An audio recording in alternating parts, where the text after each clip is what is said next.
And so if we're going to embrace the imagination as the new benchmark of being, then we need to talk about what the rules are that obtain in the imagination. You know, the 14th century nominalist William of Ockham dealt with questions like, can God do anything? Yes, God can do anything. Then can God make a rock so heavy that God can't pick it up? And then, if not, why not? And what does this mean? Well, this is an effort to tame the imagination. And Ockham concluded from exercises like that even God must follow the rules of logical necessity, otherwise becoming trapped in self-negating paradox. So in thinking about this, I listed three areas where rules might be gleaned that could be applied to the imagination. The first two are linked somehow. Mathematics. Mathematics is not what you think it is. Mathematics is basically rational thinking about defined sets of entities. And since the imagination is nothing but defined sets of entities, the rules which govern them are worth learning. In practical terms, what this comes down to is logic.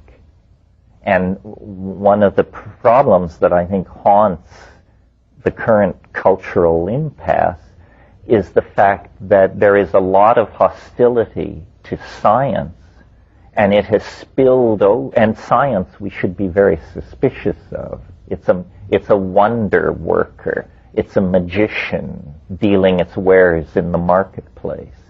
So we should be suspicious of science. But this scientistic paranoia has spilled over into a suspicion of reason. This is too much. If you abandon reason, you will have nothing to guide you but the emotional depth of the situation. This is what Heidegger called the depth of the call. And in the 20th century, the history of following the depth of the call has not been a happy one. We cannot trust the call of the blood uncritiqued by reason. Reason is primary in this situation. Well, so then many people say, well, mathematics is impossible, logic is difficult. Isn't there a third possibility? Isn't there yet another way to get a handle on this? And the answer is yes, but I'm not sure it's easier. It may seem at first easier, but that is aesthetics. The imagination must serve the ideal of the beautiful. I talked about this a little bit last night. That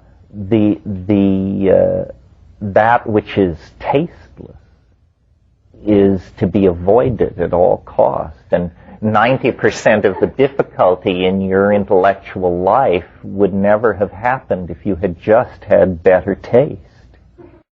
Am I not right? You know?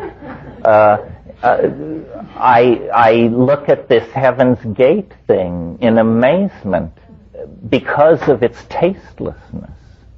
That's all.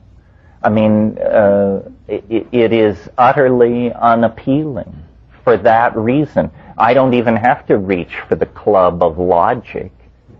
If it had been better scripted, I might need logic. But the aesthetics of the situation are just so overwhelmingly, that the suicide cult that eliminated itself in San Diego, yeah. Well, usually people ask me what will happen in 2012, and I say it's like asking a man facing east at 2 a.m., what will sunrise look like? In other words, it's too early to ask. Well, I think that, I don't have an answer to the problem of the bully and the slave, unless, as the Marxists claim, that is inimical to disparity of wealth. Because I think disparity of wealth is a transient phenomenon based on a limited technology. But it is entirely possible that we can make everyone a king, and we will still have bullies and slaves. So if the Marxists are wrong and the addressing of the economic disparity doesn't change the structure of the human soul, then we will have to go deeper. And I don't know how this is going to look. There's a lot of tension in any community that discusses this kind of stuff over where the body lies in all of this. Can we solve our problems and maintain our individual existences? Or are we in fact furiously building a level of hierarchical control above the level of the individual that will make things like states and corporations seem like pale soup indeed? Are we in fact trying to create a superorganism? What is the relationship of an idea like that to classic fascism? Well, what about the Internet? You mean, is it the coming of the superorganism? It is prosthesis on an incredible scale. It is going to redefine what it is to be human. I think technologies are neither gods nor demons. It's what you do with it. The dilemma of human freedom is that we don't know where we rest in the universal hierarchy of good and evil. In other words, what would we do if we could do anything? Would our transcendent impulses drive us to a kind of angelhood? Or, as James Joyce says, would we flop on the seamy side? And the answer normally given is some would do one and some the other. Yes, but what if we erase that possibility of individual action, and is there then only one destiny? And then what shall it be, and who shall decide?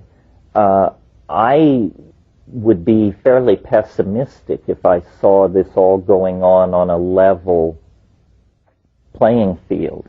But it isn't going on a level playing field. Transcendence is favored. Nature seems to be in the business of building systems which transcend themselves. We can see that as far back in time as we care to look and throughout all of nature. So it seems like we actually have a hell of a tailwind helping us toward the transcendent other. Probably that is what will make the difference. We couldn't have done it by ourselves, but we happen to be in a universe which is itself involved in the process of bootstrapping to higher levels. Yeah. Well, traditionally, meaning since the invention of print, the artist has had this role where the eccentricity and the bohemian lifestyle and so forth of the artist was tolerated because the argument was the artist is a kind of antenna for this mysterious thing called the future. And the artist would sound the alarm and bring the news.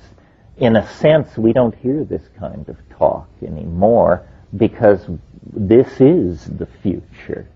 You know, we have become the very thing our parents warned us against.